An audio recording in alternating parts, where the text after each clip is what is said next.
Hey guys, welcome back to the Really Rad Dad podcast. Today we are with Josh Hoops again, and we are doing a few things today, and stuff. We're doing our reactions to the Madden 22 ratings, who's overrated or underrated, I guess. And then what's the other one? Oh my God. Beer. So we got our beers. We'll reveal that in a second. And fantasy then, breakout and sleepers. Our fantasy football sleepers and breakouts. I got my list right here.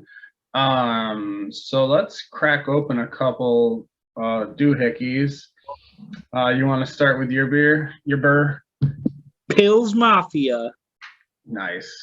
It's a Pilsner, 4.9% alcohol, brewed at Thin Man Factory. You want to give the viewers a nice little shot of that? Yeah, before I drink it all. There you go. Got to represent. That's right. Also, move to Texas. Yeah, really. Then burn all the Pils Mafia, I guess. So I've got Voodoo Ranger by New Belgium, V2K IPA. We're going retro on you with the Zubas and the CD player. You notice the Jordan 45 jersey when he returned to the NBA with the starter jacket.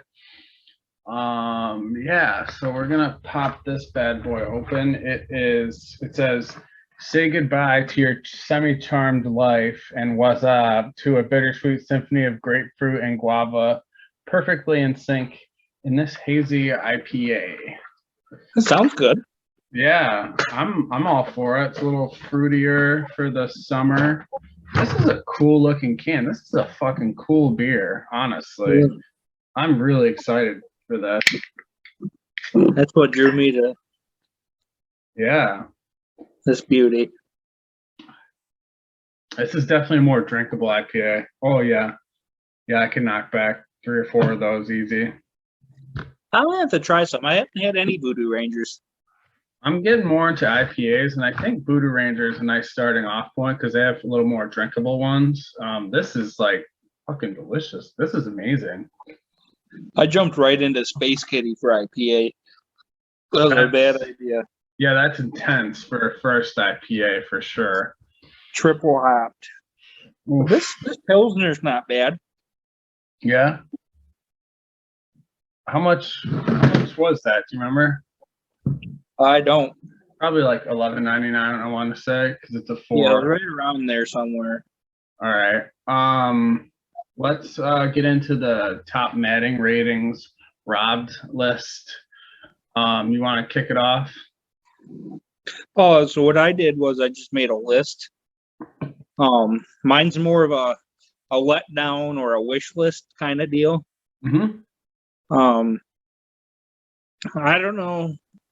I'm newer to football, so I guess one of my iffy things was Tom Brady won the Super Bowl. I feel like he should be number one. Like he just switched to this team that hasn't won a Super Bowl in how long? With no off-season training camp, really. Yeah, like the team was so new, and they took the whole season getting their groove together and fucking won a Super Bowl against Pat Mahomes. Like I feel like he should have been number one. And while I got my Pils Mafia, I feel like Josh Allen should have at least been number 4. Right. Oh, my dog's coughing. I just don't understand how he was behind well, I think he's Lamar Jackson, behind Russell Wilson, which I understand because Wilson's been doing it longer, more consistent. I feel like Madden goes for that a little bit. Like older players, for some reason, just I guess the consistency is what they go for, which I kind of get. But Josh Allen had such a historic year last year. I have him as one of my top underrated players. At an 88 overall, I thought he should have been like 94, at least a 90. Yeah, I would be okay with over a 90. He did great last year, and He was almost MVP. I think what I heard last year, he was like top 3 nominee. Like I with think he finished second in voting. I think he Fuck. finished second. So yeah, I mean, his completion percentage improved 5% from the year before. 4,500 passing yards. But they only gave him a 84 mid accuracy, mid range accuracy, which he was as dynamic and as accurate as any quarterback in the NFL last year. He put it right where it needed to be. he didn't throw too many interceptions. No, he hardly threw any. I think like 2 maybe the whole year. I think it was like, I want to say like 6 or 7, but that's still great. Yeah, single digits. Only at 84, throw under pressure. I just feel like they did him dirty. And he's not the most mobile guy, but he's sneaky fast. I feel like he's kind of like Big Ben when he was younger. He rushed for 421 rush. He had 421 rush yards last year with 8 touchdowns on the ground too. Like, that's crazy. He had 8 rush touchdowns, so his combined touchdowns last year was 45. So coming off a season like that, giving him an 88, I just thought was disrespectful. Yeah. I've got Kelvin Ridley up there also because he's an 88 overall, but the year he had last year was 90 catches, 1,374 yards, 9 touchdowns in 15 games. They only gave him an 83 catch in traffic, which he caught everything thrown his way. I mean, I thought they put him pretty low on the list. He had an excellent year too. I thought he should have been 90, 91 probably. He had an 80 toughness, which he only missed a game. He's had an injury history before that, but I feel like they rate these guys low for toughness and an injury too. And sometimes these Maddens come out and there's a lot of injuries. So I'm going to turn that slider down in our league, I think, to start off, because I'd rather go under than have a bunch of dudes hurt. Yeah. So who's next on your list, I guess? It's more of a technical list for me as far as gameplay.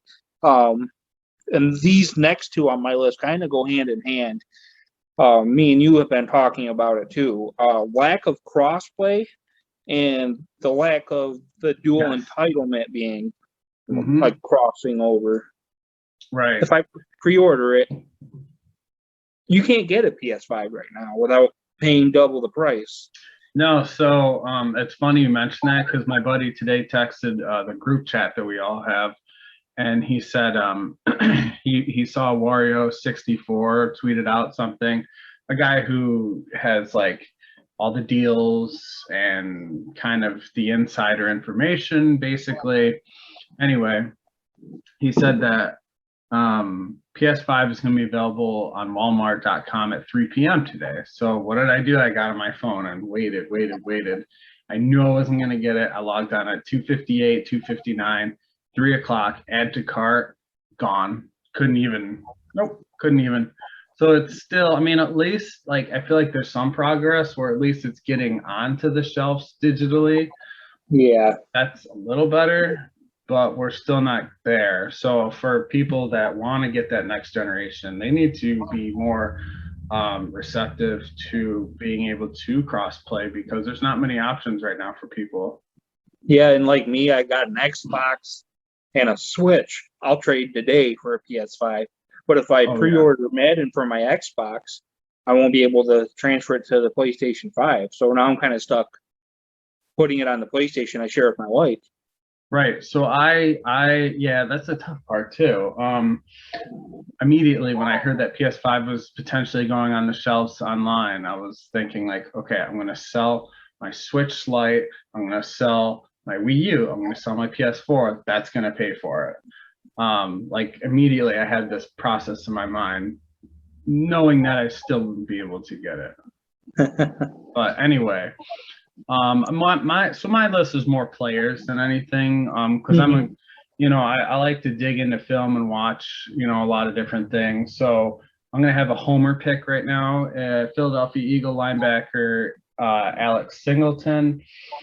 In 11 games started last year, he only played 68% of the team's snaps, right? He had 120 tackles. And I think it was 6 or 7 tackles for loss. I mean, if you look at the game tape, he was in every play. I mean, like, he was just in every play you saw. And I feel like Madden, like, the people there just don't get that. They don't really grind out film like that. They don't know the guys. They gave him a 71 overall, and he was like 6th or 7th in the NFL in tackling last year. And his tackle is an 82. Like, come on. The first 4 games, it was like he barely saw the field at all. It was like 5 snaps, 8 snaps, 10 snaps. And then injuries just kind of thrusted him into that position, and immediately he took over. He had so many 10 tackle games where it was like, wow, this guy is like onto something. So they just don't respect players that like are trying to come up like that. I'm surprised he gave him a 71, honestly. Yeah, I mean, snaps per or tackles per snap, like if you did the math on that, yeah, that's pretty good. 120 tackles for 68% of team snaps is incredible, honestly. Yeah. I've got J.C. Jackson, corner from the New England Patriots, up there too. He should be an 89, 90, I feel like. He was an 85. He had 9 interceptions last year, 14 passes defended. Played 84% of the snaps last year, which is high, but not like he's there all the time, like Stephon Gilmore or something. And it's not more about the stats for him. It's just like he does not let his guy get open at all. He didn't do much wrong last year. Like, that's the thing. You're going to give the guy an 85. What's that? Which player was that? J.C. Jackson. He's a corner for the New England Patriots. But yeah, they gave him an 86 man and an 82 zone coverage. Those should probably be in the 90s, to be honest. In 84 press, which he did not let guys get an ounce of breathing room. So he's a 19th highest corner in the game. I don't understand that. He's easily a top 10 corner. I just don't get it. Yeah. So what do you got next on the list, I guess? This is kind of a wish, but playing Madden 21, I wish when you're doing your franchise, since you're basically scrapping a whole team anyways, I wish you could choose your head coaches, your coordinators, all that shit. Yeah. I think that'd be cool. Yeah, so for people that don't know, we're doing an online franchise with my buddies Tim and Chris, and so it's going to be 4-team, 2 on each side, AFC, NFC. We're doing a fantasy draft, so I'm right there with you, though. Why not be able to pick out your coaches and coordinators? You can actually do that on MVP Baseball 2005. I have it right here. Oh, yeah. Oh, my God. Yeah. So you can pick out, like, there's a draft for not only players, but coaches, too. Pitching coach, scouting coach, head coach, all of it. Incredible. They should take note because it's EA, so why not go back to the roots? You know, even though it's a different franchise, like, why not? Why not? I love that. That's a great idea. And you could have it affect the team stats differently, like benefits to drafting or whatever, scouting.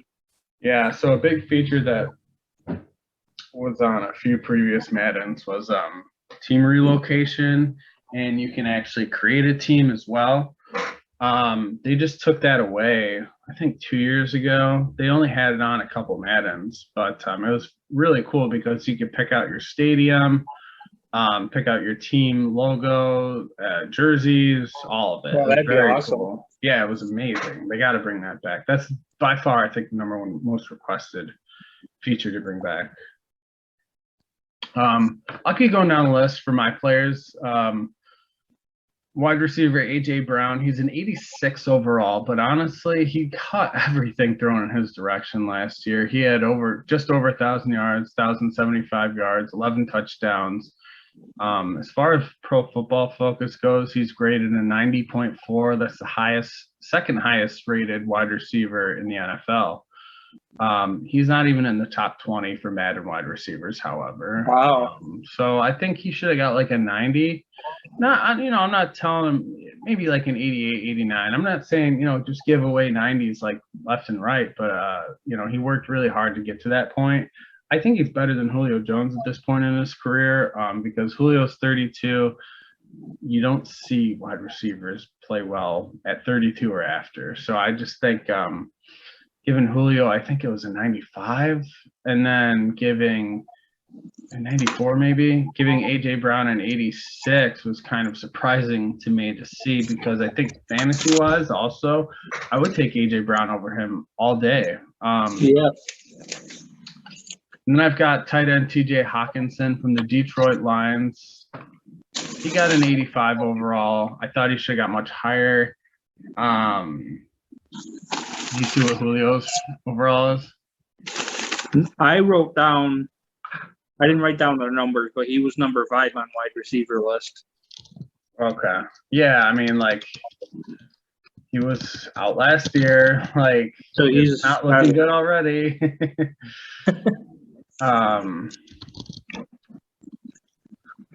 Let's see. He was a 95. Yeah, so he's a 95. Don't think he's there at this point in his career, but whatever. I've got TJ Hawkinson from the Detroit Lions, tight end, 85 overall. It was his second year, so I could see it a little bit, but I think they should have given him like an 88, 89. He had the third most yards in the NFL for a tight end last year, 6 touchdowns. He's only 23 years old last year. He made the Pro Bowl. They only gave him a 77 for mid route running and a 70 for deep route running. He's a really solid route runner for a tight end. Yeah, he could be on the breakout list. Yeah, absolutely. I could see that for sure. And as far as blocking goes, he's one of the better coming out of college and still today. He's one of the better blocking tight ends in the NFL when you consider his pass catching ability. They graded him in like the 60s for many of his, even in the 50s for some blocking attributes, which I just thought was disrespectful. Like, they don't really know him like that. Like I said, they don't know the guys like that, which is just frustrating, honestly. Only thing I can say about all of it is, like, it's probably part of a balanced system. Like, they have to give out so many 90s, so many 88s, or you know what I mean? I'm guessing. Yeah, the only thing that gets to me is that I feel like they weigh guys that have been in the league. Most of the guys up there are like 30 or older, and I just feel like they don't value the young guys as much. Like, they're just disrespected because they haven't played as long. Yeah. I noticed that a lot too in 21 even. Like, some of the stats of players, I was like, wow, that's crazy. He's that low? Yeah, so like right outside linebacker, it's so funny. The highest rated in the whole game, highest rated right outside linebacker is an 85. Wow. It goes 84, 83. Like, there's one guy at 85 too. I'm like, really? You're telling me in the whole NFL there's not one guy over 85? I just feel like they get very conservative on their ratings. They favor positions too. Yeah. Kickers too, I noticed. I think the highest was like a 70-something. I know, it's insane. They hate kickers. Jake Elliott from the Eagles, he got a 71, I believe. I mean, like, he didn't have a great year, but he's like a borderline top 10 kicker. Our kicker, Tyler Bass, won us a game last year. We didn't score a single touchdown. We won with kicks. Every point was kicks. Yeah. I think a guy that deserves some note, like, I think is noteworthy in this for Madden, like snubs, I guess you'd say, it's Jameis Winston. He gets a lot of shit because he's thrown a ton of touchdowns, but he's also thrown for a ton of yards and a ton of touchdowns too. The only player in NFL history to throw for 5,000 yards and over 30 touchdowns in a season. Ninth player in history to throw for 5,000 yards. I'm sorry, that stat with the 30 touchdowns is incorrect. My bad. in 2019, I mean, he had a great year. I mean, you can say, yeah, but he had 30 interceptions. Yeah, but he had 5,000 yards. I mean, like, I think That's a lot of yards. yeah, like that's crazy. He threw for like 450 a game. He has a full off season now as like the guy. I think some people are like, well, Taysom Hill might get the start. Taysom Hill isn't a quarterback. He's a gadget guy. He's gonna run. He's gonna throw a little bit, but it's Jameis Winston's job to lose. I've been studying him since he came out of college at Florida State. Nobody works harder than him. He loves grinding film. He loves doing his workouts. He doesn't care what people think about his workouts because they look ridiculous sometimes. But I'm telling you, he's going to throw for 30 touchdowns this year. I guarantee it. So he had a 73 overall, 64 awareness. Everything else looked good, but the 64 awareness dropped it down. Like if you give him an 80 awareness, that goes from a 73 to like a 78 or 79. I'll probably do that for our roster, for our franchise. Like I said, I'll forward the group chat to like a list of the guys, kind of like just to let you guys know I'm gonna up or down some overalls because some of these overalls are fucked and I got to change them to play a full season with or multiple seasons. So do you have anything else for your Madden list or? No, just so playing this one, I haven't actually have been playing 21. I haven't really gotten into Madden since 13, I think. Wow. I think they need to have a more user-friendly, like they want to introduce more players, user-friendly interface. That's the word I'm looking for. Right. Like do a classic, like control layout maybe. Yeah. Because they've added a ton of different new features and buttons that do different things now. Yeah. Yeah. Even in like the drafting screen. Yeah, I mean, it's good that you have 21 now, though, because you get like that month to prepare pretty much. Yeah. Whereas, like, I haven't played it since 20, so you're probably going to be more sharper than me on it, honestly. I didn't do the tutorial or nothing. I don't know any of the controls. I know how to throw the ball and run the plays. Yeah, so with running the ball, you just got to be patient to get behind your blockers. Like, don't just hit turbo and just, like, gun it. Like sometimes you gotta wait for the blocks to develop because there's swing blocks. Sometimes you gotta wait for the guy to get outside. Waiting on the actual play to go through. Yeah, I would do some tutorials or some. I think there are like drills. I think they still have those. The draft screen. I mentioned a little bit to you when I was actually drafting for my fantasy Bucks team. I didn't. Maybe I was doing it wrong, but I want to be able to see who's picking up who while I'm picking my players. I don't want to have to switch between menus. So it should show all the guys who have been picked already. I think so. It definitely shows that. I think you might have just not been looking.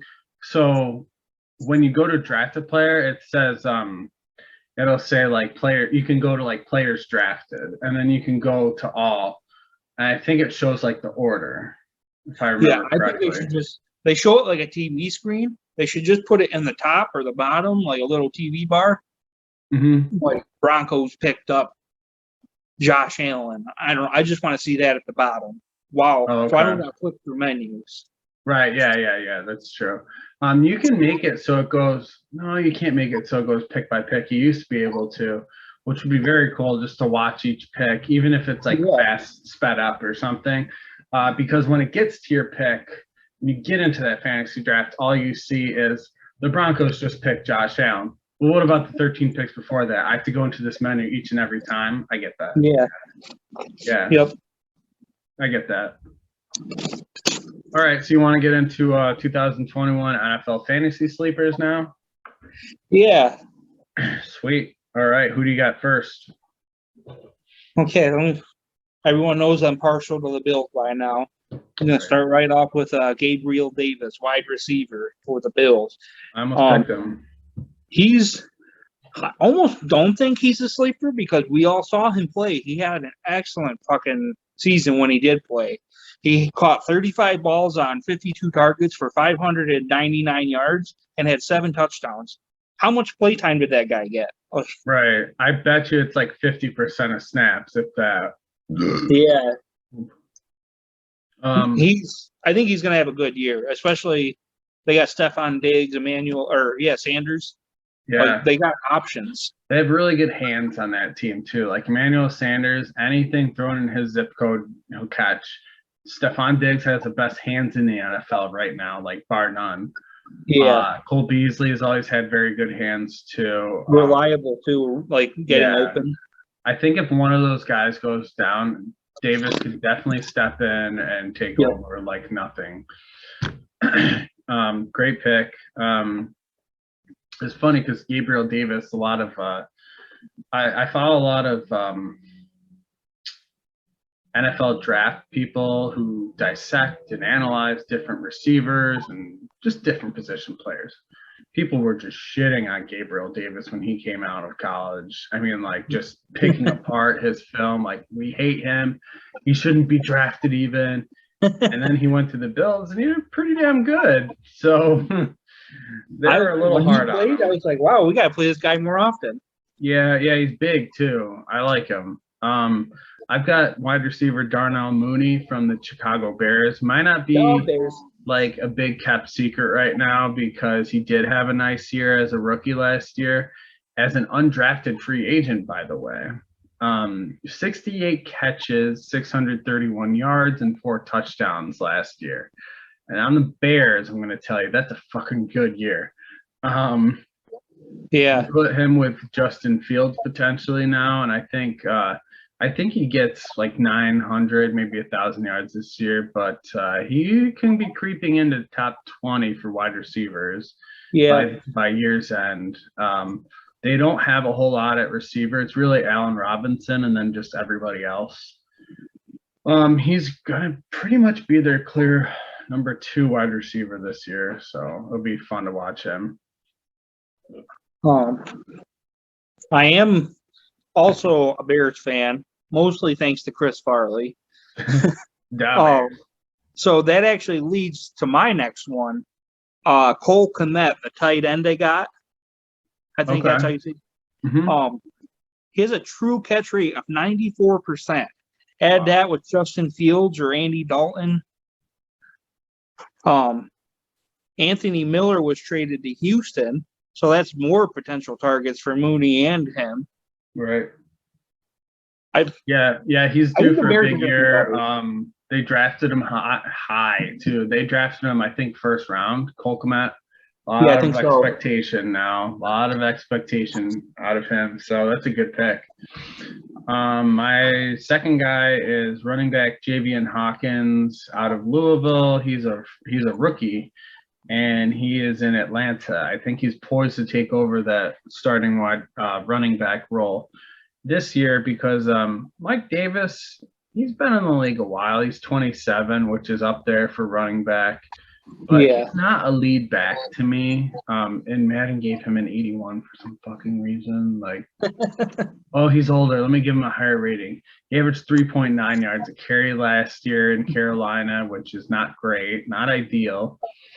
I like Hawkins a lot out of college. He had 2,347 rushing yards last 2 seasons in 21 games. So over 100 rushing yards a game in college in the ACC, which is a very tough conference at times. 16 touchdowns, average 5.9 yards per carry. I like the way the Falcons drafted. I personally wouldn't have taken Kyle Pitts, number 4 overall, as a tight end, but I like their picks otherwise. They've got a lot to build on in Atlanta. I hope Justin Fields. I'm on a different. You're good. But yeah, so my next one is wide receiver from the Lions, Tyrell Williams. Okay. I think Jared Goff's a good quarterback. Mhm. 2016, Tyrell Williams had 1,059 yards, 7 touchdowns with the Chargers. 2020, last year, he ranked number 2 in contested catch percentage. So, Yeah, I think he missed a lot of the year. So the only issue with him is just injuries. yeah, After getting the big payday from Las Vegas, he's gonna want a lot. He's gonna have a lot to prove because I feel like a lot of guys just doubted him, the last year or two because of the injuries. So yeah. I think, I don't know, it's just a feeling, I guess. I think he'll make up for it. Jared yeah. Goff, I think, will be a good addition. Now he's a good receiver, and I feel like people forget about him, especially being in Las Vegas, not playing a whole lot there. I think he's a very good receiver, though. Yeah. I've got wide receiver Mecole Hardman from Kansas City, 66% catch rate, which grades very high for amount of balls thrown in his direction for balls that he catches. With Sammy Watkins on the field in Kansas City last year, he had 560 yards, 4 touchdowns. He only played 45% of the team snaps, however. Wow. Sammy Watkins is now in Baltimore. So Mecole Hardman's going to kind of take over as the number 3 guy. And Demarcus Robinson has been hurt here or there. He gets dinged up once in a while. He's a number 2, but I could see by year's end Mecole Hardman really taking over that number 2 spot. Super fast, one of the best returners in the NFL. Out of Georgia, he's a burner, man. I don't want to say he's like Tyreek Hill, but he's got that kind of elusiveness. And he's playing with Tyreek Hill. He's like osmosis. He's going to pick up on that. Right. So I love him, and I think he's poised for a big year too. Yeah, and Patrick Mahomes, he can run the ball. He obviously can throw the ball. I didn't know Watkins was gone, but with that's another great opportunity for him. Oh yeah, absolutely. Mecole Hardman is 78 on Madden. His speed is a 97, it says. So that's fucking. I might go after him. I don't want to give away too much, but great Madden receiver, I feel like. He makes fast people look not so fast. Yeah, right. So yeah, I think he's poised for a big year. Who do you got next? Wide receiver from the Jags, Shenault Jr. Ooh, Laviska Shenault. Yes, people love him coming out of college. Oh my god. Yeah, and Trevor Lawrence, like, I'm really fucking pumped for Trevor Lawrence. I might be a Jags fan by the end of the year. I probably already am, honestly. He had 18 carries with 91 rushing yards last year. That's solid for a receiver too. Yeah. He's kind of that gadget guy for him, a guy that you can kind of have him, come out in motion. You like do a little shovel pass or a fake. Run the ball, throw it. Just kind of do it all with him. And I feel like that's the plan for Travis Etienne as well, the rookie running back.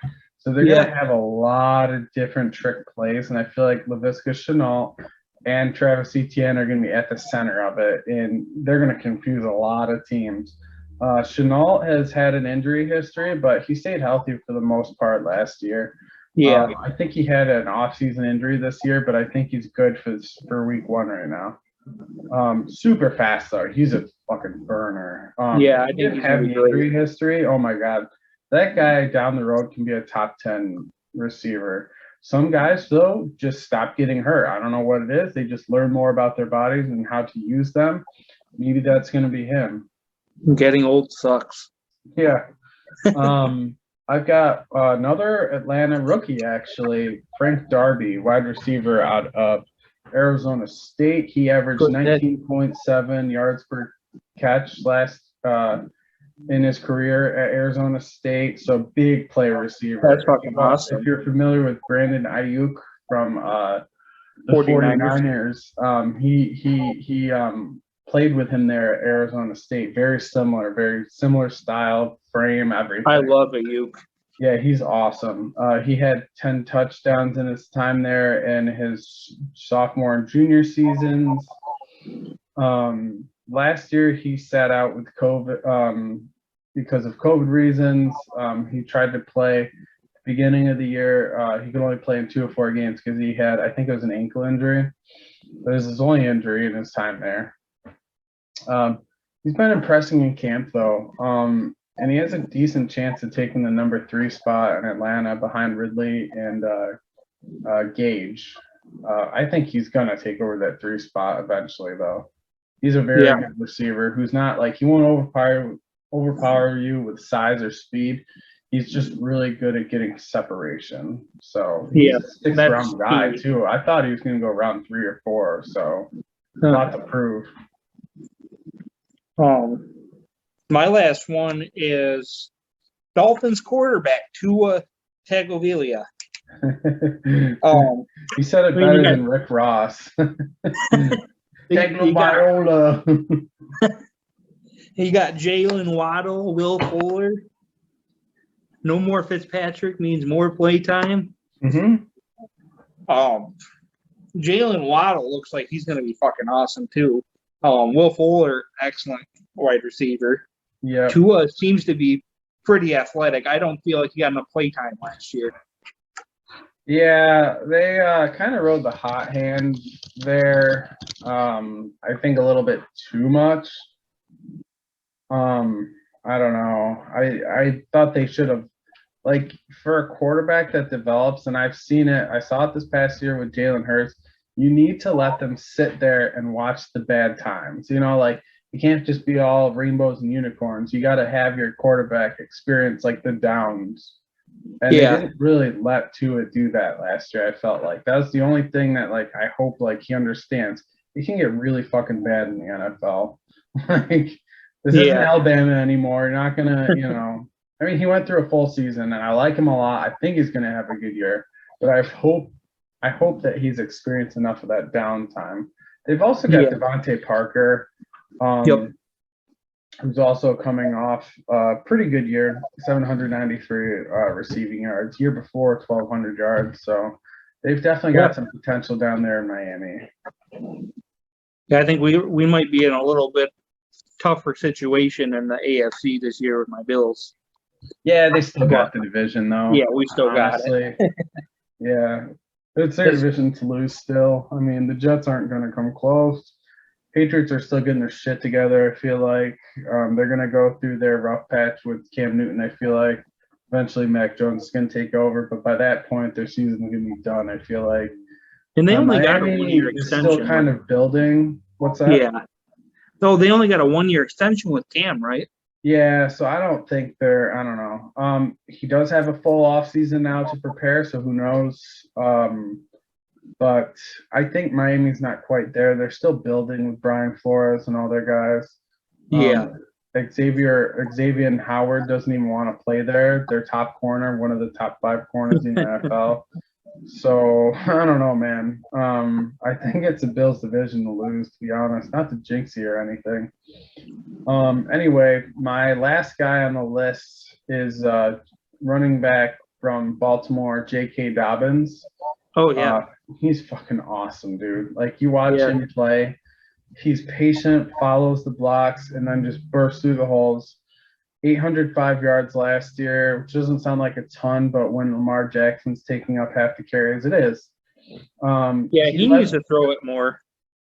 Yeah, I think they've kind of laid out the offense for him and gotten a few guys like Sammy Watkins, so he can do that, sit back more, because he can't do this forever, man. You can't just keep running and taking these hits.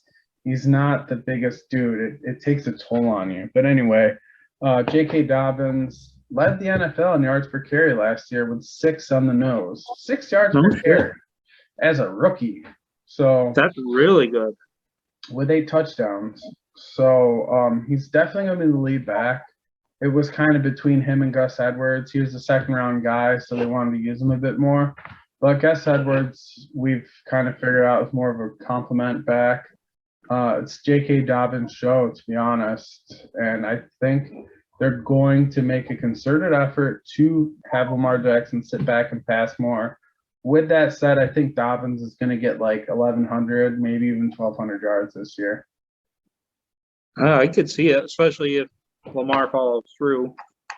Yeah, I think he could be a top 10 back. Yeah. So, that it? You got any more guys? Nope. All righty. Did you want to throw in anything else here, I don't think so. Cool. I'm gonna order that shirt for Tim Japp tonight. Actually, the grand prize winner of our extravaganza, whatever the fuck giveaway. We shared Mark Silva's commission piece on the page, so just make sure you follow the page at Red Dad Pod on Instagram, Twitter. Also follow Josh's page at Hog Wild Art.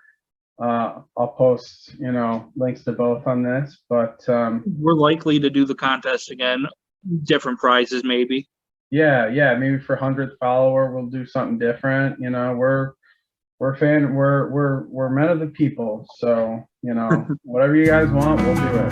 So thanks again for hopping on and joining us tonight, Josh, and we'll catch you guys next time.